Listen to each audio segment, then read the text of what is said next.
Hello বন্ধুরা, কেমন আছেন সবাই? আজকে আমি বানাবো চুই পিঠা। আর শীতের সময় যে কোনো পিঠা খেতে কিন্তু বন্ধুরা অসাধারণ লাগে। তো কিভাবে বানাবো চলেন সবাই দেখবেন। হ্যালো এভরিওয়ান, সবাইকে মিরাজ ব্লগের শুভেচ্ছা। কাছে এবং দূরে থেকে যে আমার ভিডিওটা দেখতেছেন সবাইকে অসংখ্য ধন্যবাদ। আজকে আমি বানাবো চাউলের গুঁড়ার প্যাকেট দিয়ে সেমাই পিঠা বা চুই পিঠা। তো কিভাবে বানাই চলুন সবাই দেখবেন। তো আমি একটা পাতিল নিয়ে নিছি আর পরিমাণ মতো পানি দিয়ে দিছি। আপনারা যেই পরিমাণ পিঠা বানাবেন ওই পরিমাণ পানি দিবেন।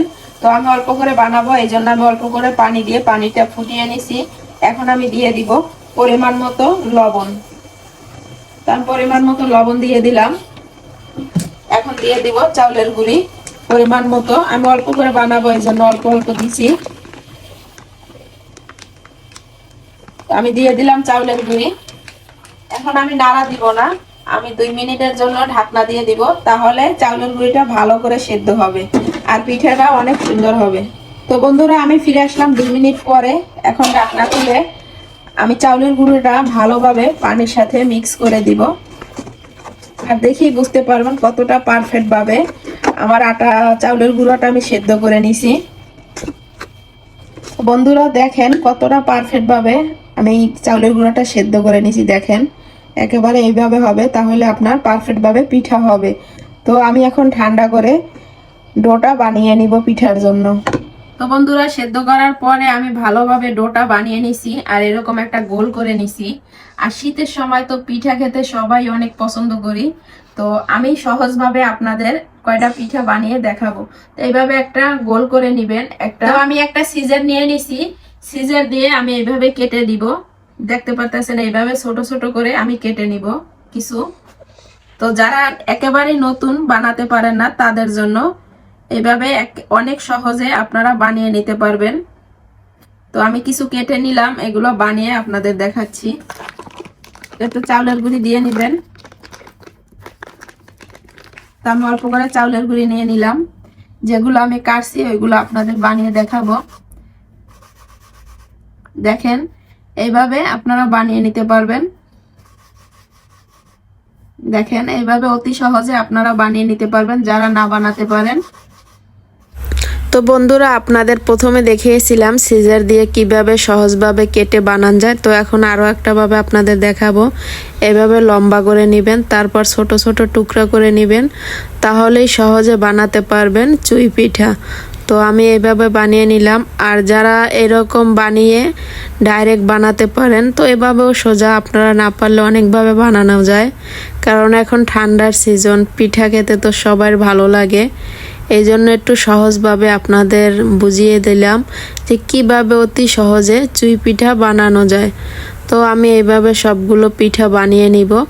আর আপনাদের কাছে যেটা সহজ মনে হয় ওইভাবে বানিয়ে নেবেন। তো আমার পিঠাগুলো দেখেন কতটা ঝরঝরা হয়েছে আর দেখতে কতটা সুন্দর হয়েছে, দেখেই বুঝতে পারতেছেন। আমার পিঠাগুলো বানানো হয়ে গেছে, দেখতে পারতেছেন কতটা সুন্দরভাবে পারফেক্টভাবে পিঠাগুলো হয়েছে। তো রেসিপিটা ভালো লাগলে আপনারাও বাসায় এভাবে ট্রাই করে দেখবেন। অতি সহজে বানাতে পারেন চুই পিঠা। তো কে কি নামে চিনেন অবশ্যই জানাবেন। আমাদের বরিশালের ভাষায় বলে চুই পিঠা। তো পিঠাগুলো আমি রান্না করে নিব। কিভাবে রান্না করি, কিভাবে বানাইছি, সম্পূর্ণ ভিডিওটা ফলো করে আপনারাও বাসায় ট্রাই করবেন। তো বন্ধুরা, আমি যে চুই পিঠা বানাইছিলাম ওটা এখন রান্না করবো। দিয়ে দিলাম দুধ, আর আমি পানি দিব না, সম্পূর্ণ দুধ দিয়ে রান্না করব। তো আমি 2 লিটার দুধ দিয়ে দিব।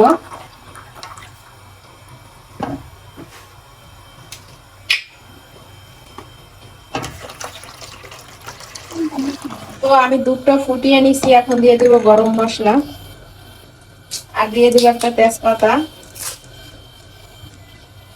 আর দিয়ে দিব খেজুরের গুড়। খেজুরের গুড় দিয়ে রান্না করলে তো বন্ধুরা খেতে অসাধারণ লাগে আর অসাধারণ একটা ফ্লেভার আসে। তো আমি দিয়ে দিব এখন খেজুরের গুড়।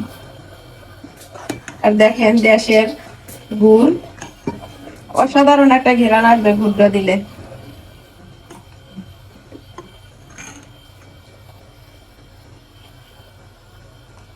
গুড়টা দিয়ে আমি ভালোভাবে মিশিয়ে নিছি। দেখেন অসাধারণ একটা কালার আসছে। এখন আমি দিয়ে দিব 2টা নারিকেল। আর নারিকেল দিলে পিঠা খেতে অসাধারণ লাগে, আরো চুই পিঠা যে কোনো ভিজেনিয়া পিঠা খেতে অসাধারণ লাগে। তো আমি এখন কিছুক্ষণ ফুটিয়ে নিব। নারিকেল দেওয়ার পরে আমি ভালো করে ফুটিয়ে নিছি, দেখতে পারতেছেন। এখন আমি দিয়ে দিব বানানো চুই পিঠা, দেখতে পারতেছেন একেবারে সহজ। আর এই ঠান্ডার সময় তো চুই পিঠা খেতে সবাই অনেক ভালোবাসে, তো এইভাবে আমার ভিডিওটা ফলো করে সবাই বানাবেন। তো আমি এখন দিয়ে দিব, চুই পিঠা। আর খেতে বন্ধুরা অসাধারণ লাগে, বানাতে তেমন কষ্ট নাই, কিন্তু খেতে শীতের সময় অসাধারণ লাগে। তো আমি এটা দিয়ে 5 মিনিট রান্না করে নিব। 5 মিনিটে আমার পিঠা হয়ে যাবে, দেখেন বন্ধুরা। আমি পিঠা রান্না করে নিছি, আর দেখেন অসাধারণ হয়েছে। আর আপনার ভাইয়া বেশি ঘন খেতে পছন্দ করে না, এই জন্য একটু পাতলা রাখছি। আপনারা চাইলে ঘন করেও রান্না করতে পারেন, আর এটা ঠান্ডা হলে আরো ঘন হয়ে যাবে। আর দেখেন একটা পিঠাও ভাঙে নাই, সবগুলো আস্তে আস্তে আছে। তো আমি এখন নামিয়ে ফেলবো, আমার পিঠা হয়ে গেছে। তো আজকে পিঠা রেসিপি আপনাদের কাছে কেমন লাগছে অবশ্যই সবাই কমেন্ট করে জানাবেন। ভালো লাগলে আমার চ্যানেলটা সাবস্ক্রাইব করবেন। আজকে এই পর্যন্তই, সবাই ভালো থাকবেন, সুস্থ থাকবেন, আল্লাহ হাফেজ।